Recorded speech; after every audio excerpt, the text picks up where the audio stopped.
दिनांक 7 मार्चला मावळ मतदारसंघामध्ये महाविकास आघाडीची बैठक आणि मेळावा आयोजित करण्यात आला होता। या कार्यक्रमाला राष्ट्रवादी शरद पवार गटाचे 35 ते 40 कार्यकर्ते, ठाकरे गटाचे आणि काँग्रेस पक्षाचे काही कार्यकर्ते असे साधारणतः 150 ते 200 कार्यकर्ते उपस्थित होते। तेव्हा शरद पवार मंचावरून बोलत होते। कार्यकर्त्यांना धमकावल्याप्रकरणी आमदार सुनील शेळकेंना इशारा देताना शरद पवार म्हणाले की मला असं समजलं की तुम्ही पदाधिकारी आणि कार्यकर्ते इथे येत आहेत म्हणून त्यांना धमकी दिली। मी त्यांना सांगू इच्छितो, सुनील शेळके, तू आमदार कोणामुळे झाला? तुझ्या सभेला कोण आलं होतं? पक्षाचा अध्यक्ष कोण होतं?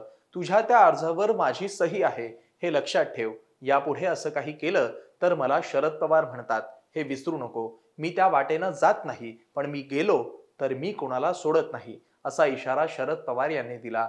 त्यानंतर शरद पवार गटाच्या समर्थकांनी घोषणाबाजी केली। त्यानंतर मावळचे आमदार सुनील शेळके यांनी माध्यम समूहांना प्रतिक्रिया देत सांगितलं की आपण कोणालाही धमकी दिलेली नाही। शरद पवार यांनी आपल्यावर खोटे आरोप केले आहेत, त्यामुळे आपण स्वतः शरद पवार यांना भेटायला जाणार आहोत।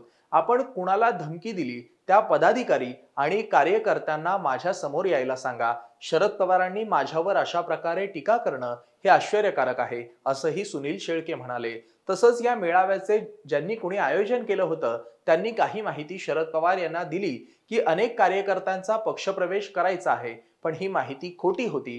35 ते 40 कार्यकर्ते तिथे उपस्थित होते। शरद पवार यांना खोटी माहिती दिली गेली। शरद पवार हे आमचे श्रद्धास्थान आहेत। शरद पवार यांनी वक्तव्य करताना शहानिशा करायला हवी होती। त्यांनी आजपर्यंत पदाधिकाऱ्यांवर कधीच टीका केली नाही। माझ्याबद्दल असं का वक्तव्य केलं याचं मला आश्चर्य वाटतंय, असं मतही सुनील शेळके यांनी केलं। त्यामुळे जर शरद पवारांनी केलेले आरोप खोटे निघाले तर अख्ख्या महाराष्ट्राला मी सांगणार की शरद पवारांनी माझ्यावर खोटे आरोप केले आहेत। त्यात शरद पवार माझ्यासाठी, माझ्या प्रचारासाठी जरी मतदारसंघात आले असले तरी अजितदादांनी मला उमेदवारी दिली आहे, हे मी आजही विसरलेलो नाही। त्यामुळे जो व्यक्ती माझ्या मतदारसंघातील जनतेचे प्रश्न सोडवतो, जो व्यक्ती हजारो कोटी रुपयांचा निधी विकास कामांसाठी देतो, त्या अजितदादांची साथ मी का सोडावी? त्या अजितदादांच्या पाठीशी खंबीरपणे उभं राहणं हे माझं व्यक्तिगत मत होतं। यात कोणाला चूक वाटत असेल तर जनता पुढे निर्णय घेईल, असंही सुनील शेळके म्हणाले। त्यामुळे शरद पवारांना जाहीर आव्हान देणारे आणि भिडणारे आमदार सुनील शेळके कोण आहेत हे आधी जाणून घेऊ। मावळ मतदारसंघातील राष्ट्रवादीचा पहिला आमदार म्हणून सुनील शेळके यांच्याकडे पाहिलं जातं। शेळके यांच्या अनेक पिढ्या मावळ मतदारसंघात भाजपाच्या पाठिंब्यानं राजकारणात सक्रिय होत्या। शेळके यांची पणजी, आजोबा, काका आणि चुलत भाऊ हे सर्वजण भाजपचे नगरसेवक होते। मात्र आई वडिलांचा राजकारणाशी संबंध नाही, ते शेती काम करणारे। त्या अर्थानं सुनील शेळके हे कुटुंबात प्रत्यक्ष राजकीय वारसा नसलेले युवा नेतृत्व आहेत। आमदार होण्याआधी 4 वर्ष अगोदर मावळमध्ये माऊलीच्या डोक्यावरील पाण्याचा हंडा उतरवल्याशिवाय शांत बसणार नाही असा शब्द त्यांनी दिला होता आणि आमदार झाल्यानंतर शब्द पूर्ण करण्यासाठी जीवाचं रान करत तब्बल 70हून अधिक पाणी योजनांची कामं त्यांनी सुरू केली।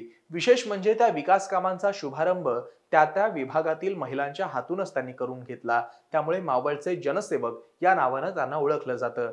राजकीय कारकिर्दीचा विचार केल्यास प्रारंभीच्या काळात ते दोनदा भाजपकडून तळेगाव दाभाडे नगर परिषदेवर निवडून गेले होते। त्यांच्या नेतृत्व शैलीमुळे त्यांना 2013 मध्ये नगर परिषदेचे विरोधी पक्षनेते म्हणून जबाबदारी देण्यात आली। 2016 मध्ये ते भाजपकडून बिनविरोध निवडून आले। त्यानंतर त्यांनी नगर परिषदेच्या पाणी पुरवठा विभागाचं सभापती म्हणून काम पाहिलं।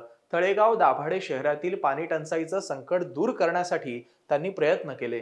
2011 मध्ये भारतीय जनता पार्टी युवा मोर्चाचे प्रदेश उपाध्यक्ष म्हणूनही त्यांनी काम केलं। त्यानंतर राष्ट्रवादीकडून उमेदवारी मिळाली आणि ते राष्ट्रवादीच्या तिकिटावर निवडून आले। दरम्यान या प्रकरणावर उपमुख्यमंत्री देवेंद्र फडणवीस म्हणाले की शरद पवार एका पक्षाचे अध्यक्ष आहेत, ज्यांनी 25 वर्ष राजकारण गाजवलं। त्यांनी एका साध्या आमदाराला अशी धमकी देणं हे त्यांच्या तोंडी शोभत नाही। तसंच असं कोणी आमदार करेल, कार्यकर्त्यांना धमकावेल असं मला वाटत नसल्याचंही फडणवीस म्हणाले। तसंच अजित पवारांनी या प्रकरणाची सुनील शेळकेंकडून माहिती घेऊन मगच याबद्दल प्रतिक्रिया देणार असल्याचं सांगितलं. परंतु तरी देखील राष्ट्रवादी शरदचंद्र पवार गटाने कायम सुसंस्कृत महाराष्ट्राची भूमिका मांडली आहे. त्यांना अशी भाषा शोभते का, असा प्रश्न विरोधकांकडून विचारला जात आहे. तरी पवारांना भिडणाऱ्या सुनील शेळकेंबद्दल आणि पवारांच्या वक्तव्याबद्दल तुम्हाला काय वाटतं ते कमेंट करून आम्हाला नक्की सांगा. असेच माहितीपूर्ण व्हिडिओ पाहण्यासाठी MahaMTBच्या YouTube चॅनलला सबस्क्राईब करा आणि फेसबुक पेजला लाईक करा. धन्यवाद.